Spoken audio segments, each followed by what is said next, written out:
कार्यक्रम के प्रायोजक हैं छयांग हेल्थकेयर इंडिया प्राइवेट लिमिटेड।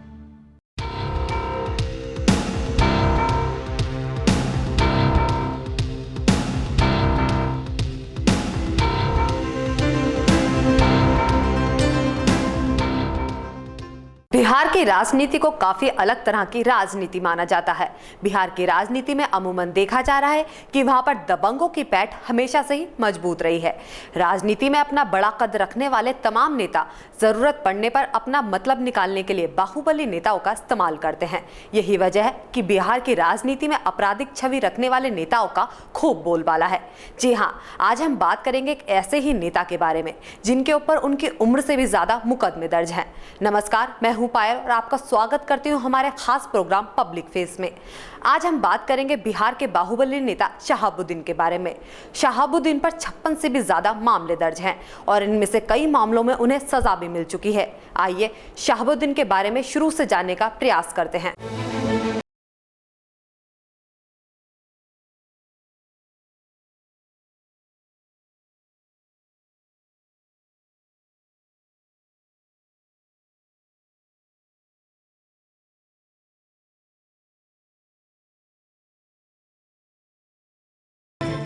खौफ का दूसरा नाम कहे जाने वाले पूर्व सांसद शहाबुद्दीन का जन्म बिहार के सिवाल जिले के प्रतापपुर में 10 मई 1967 को हुआ था।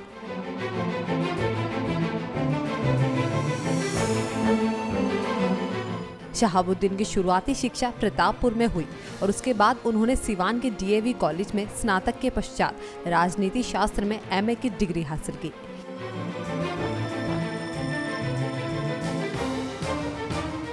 इसके बाद शहाबुद्दीन ने 2000 में मुजफ्फरपुर के BR अम्बेडकर बिहार विश्वविद्यालय से PhD की, लेकिन यह काफी विवादों में रही। उनकी शादी हीना शेख से हुई और उनके एक पुत्र और 2 पुत्रियां हैं।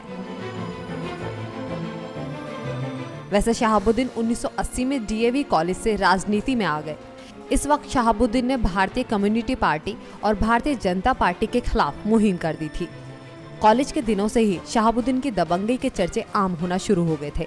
महज 21 साल की उम्र में शहाबुद्दीन के खिलाफ सिवान के एक थाने में पहला मामला दर्ज हुआ था। देखते ही देखते शहाबुद्दीन सिवान के मोस्ट वांटेड क्रिमिनल बन गए।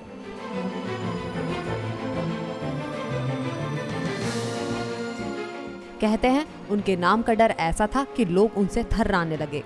शहाबुद्दीन का सियासी सफर शुरू होने से काफी पहले उनकी दबंगई के चर्चा हर कहीं पर होने लगे थे। शहाबुद्दीन के खिलाफ पहली FIR 1986 में सिवान के जिले के हुसैनगंज थाने में दर्ज हुई थी। उसके बाद तो उनकी छवि ऐसी बन गई कि सिवान में उनके नाम का डंका बजने लगा। शहाबुद्दीन पर हत्या, अपहरण जैसे दर्जनों संगीन मुकदमे दर्ज होते रहे। वैसे भले ही आपराधिक छवि की वजह से शहाबुद्दीन सुर्खियों में बने रहे थे, लेकिन दूसरी तरफ उनकी सियासी जमीन भी मजबूत होती जा रही थी।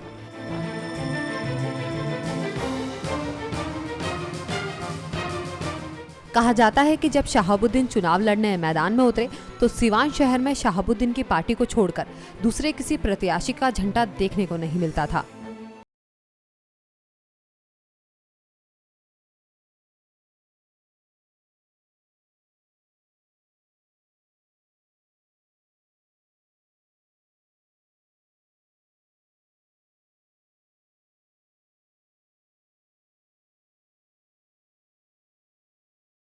सांसद और इस वक्त जेल में सजा काट रहे शहाबुद्दीन की शुरुआती जिंदगी को जानने के बाद कई तरह के तथ्य निकलकर सामने आए। पढ़ा लिखा होने के बावजूद जिस तरह से उन्होंने अपराध के रास्ते पर चलते हुए अपनी सियासत को चमकाया, वो कई तरह के सवाल खड़े करता है। खैर, आगे बढ़ते हैं और जानने की कोशिश करते हैं कि कॉलेज के दिनों से ही राजनीति में सक्रिय रहने वाले शहाबुद्दीन ने किस तरह से खुद को राजनीति के रंग में ढाला।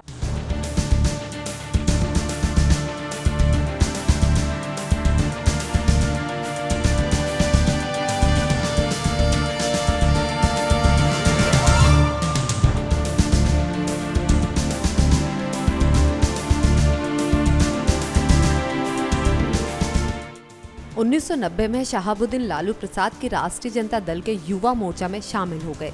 शहाबुद्दीन सिवान विधानसभा क्षेत्र से सबसे पहले 1990 में विधायक बने, तो उसके बाद फिर से 1995 में उन्हें जीत हासिल हुई और वो राज्य विधानसभा के सदस्य बने। यही वो दौर था जब शहाबुद्दीन की सियासी चमक लगातार विपक्षी नेताओं में चौंधिया रही थी। 1996 में जनता दल के टिकट पर शहाबुद्दीन ने सिवान से लोकसभा सीट पर चुनाव लड़ा और काफी बड़े मतों के अंतर से चुनाव जीत लिया। इसके बाद उन्हें एचडी देवगौड़ा सरकार में राज्य मंत्री बनाया गया। शहाबुद्दीन को राज्य की कानून व्यवस्था को बेहतर बनाए रखने की जिम्मेवारी दी गई थी, मगर मीडिया द्वारा उनके आपराधिक रिकॉर्ड के लगातार दिखाए जाने की वजह से बाद में उन्हें अपने पद से इस्तीफा दे दिया था। शहाबुद्दीन 1997 में केंद्र से इस्तीफा देकर लालू प्रसाद के साथ राज्य विधानसभा में वापस आ गए। उनका प्रभाव राज्य की सियासत में लगातार बढ़ता गया। यही वजह है कि आज भी जेल में होने के बावजूद तमाम सियासी पार्टियां उनके ऊपर नजर बनाए हुए हैं। दरअसल इस बार बिहार विधानसभा चुनाव में लालू से अलग होकर चुनाव लड़ रहे सांसद पप्पू यादव ने जेल में शहाबुद्दीन से मुलाकात करके सिवान में नई जमीन तलाशने की कोशिश कर रहे हैं।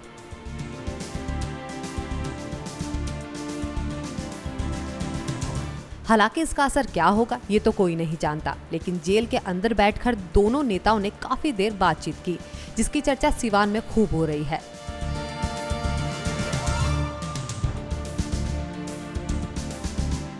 लालू के करीबी समझे जाने वाले शहाबुद्दीन इससे पहले राजद नेता अब्दुल बारी सिद्दीकी समेत कई नेता से मुलाकात कर चुके हैं। वैसे राजनीतिक धरातल पर भले ही इस तरह की मुलाकात के तमाम मतलब निकाले जा रहे हों, मगर इससे ये तो समझ आता है कि बिहार की राजनीति में शहाबुद्दीन की भूमिका कितनी अहम है।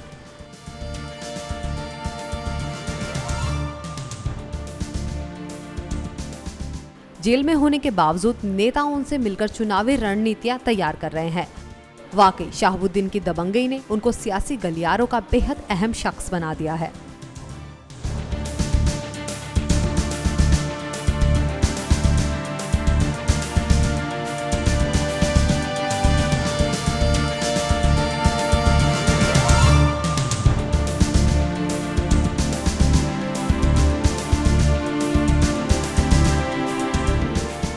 वाकई जेल में होने के बावजूद शहाबुद्दीन की इस तरह से पूछ होना उनके सियासी कद को जाहिर करता है।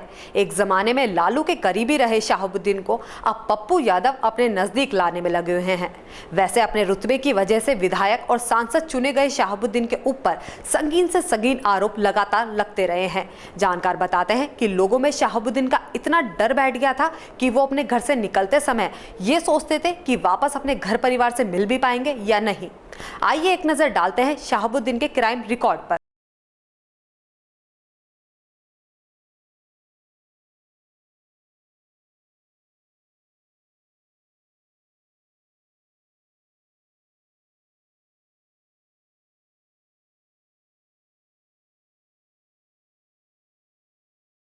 एक बार जब राजद नेता मनोज कुमार को आपराधिक मामलों के चलते जब सिवान पुलिस उन्हें गिरफ्तार करने पहुंची, तो शहाबुद्दीन ने उन्हें गिरफ्तारी से बचाने का प्रयास करते हुए पुलिस को रोकते हुए एक पुलिस अफसर को जोरदार थप्पड़ जड़ दिया। इसके बाद तो उनके समर्थकों ने भी पुलिस के साथ खूब हाथापाई की। इसके बाद बिहार पुलिस ने तुरंत राज्य टास्क फोर्स तथा उत्तर प्रदेश पुलिस के साथ मिलकर शहाबुद्दीन के गांव को घेरकर हमला कर दिया। इस हमले में दोनों तरफ से कई राउंड गोलियां चली, जिसमें पुलिस वालों समेत कई लोग मारे गए। इस मुठभेड़ के बाद शहाबुद्दीन भागकर नेपाल पहुंच गए। पुलिस ने जब शहाबुद्दीन के घर की तलाशी ली तो उनके मकान से कई विदेशी हथियारों समेत कई विदेशी पासपोर्ट भी बरामद हुए। –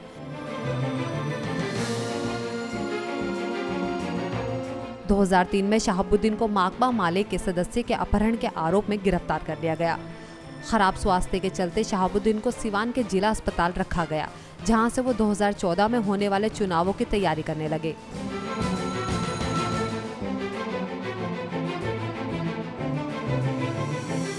चुनावों में शहाबुद्दीन को 3 लाख से भी ज्यादा वोटों से जीत मिली। जीत मिलने के बाद शहाबुद्दीन के समर्थकों ने 8 जेडीयू कार्यकर्ताओं को मार डाला और कई कार्यकर्ताओं को घायल कर दिया। इस घटना के बाद शहाबुद्दीन के ऊपर कई थानों में 34 मामले दर्ज किए गए।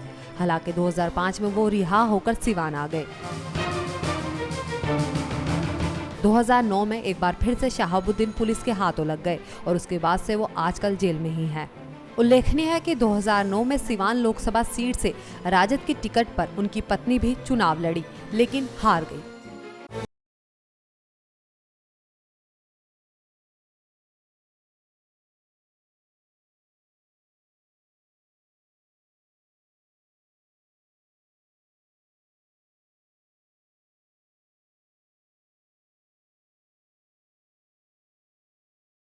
तो बाहुबली नेताओं का जलवा लंबे अरसे से रहा है, लेकिन जिस तरह की दहशत शहाबुद्दीन ने फैलाई वो अपने आप में एक कहानी है। आज भी सिवान में शहाबुद्दीन को नाम लेकर नहीं बल्कि साहब कहकर पुकारा जाता है। बीते तकरीबन 27 सालों से उनका खौफ इस इलाके में साफ नजर आता है, भले ही वो लंबे अरसे से जेल की सलाखों के पीछे क्यों ना हो। वैसे 4 मामलों में शहाबुद्दीन को उम्र कैद की सजा भी सुनाई जा चुकी है और इसी वजह से लोग मानते हैं कि अब उनका राजनीतिक करियर समाप्त हो चुका है। तो ये था आज का हमारा पब्लिक फेस। अगली बार फिर मुलाकात होगी ऐसे ही किसी चर्चित चेहरे के साथ। तब तक के लिए नमस्कार। इस कार्यक्रम के प्रायोजक हैं छयांग health care India private limited.